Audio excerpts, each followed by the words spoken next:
જેસાવાડામાં તારીખ 21મીની રાત્રે પદ્મનાભ મંદિરમાં ચોરીની ઘટના થઈ હતી, જે અંગે પોલીસ દ્વારા તપાસ આદરી દેવામાં આવી।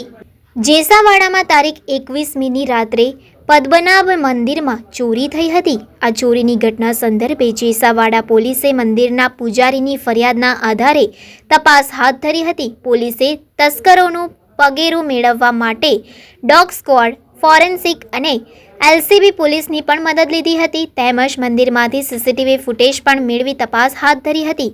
ઘટનાના 2 દિવસ બાદ પણ તસ્કરો પોલીસ પકડથી દૂર છે, પરંતુ મંદિરમાંથી ચોરાયેલી મૂર્તિઓ તારીખ 23ના રોજ પોલીસને તપાસ દરમિયાન ખેતરમાંથી મળી આવી હતી।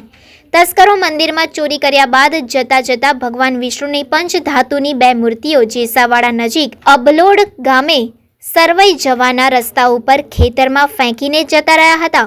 જ્યારે ચાંદીની વસ્તુઓ તેમની સાથે લઈ ગયા હતા, ત્યારે મંદિરમાં લાગેલા સીસીટીવીમાં કેદ થયેલા બુકાનીધારી તસ્કરોને ઝડપી પાડવા માટે પોલીસ વિભાગ અલગ અલગ દિશામાં કામ કરી રહ્યું છે।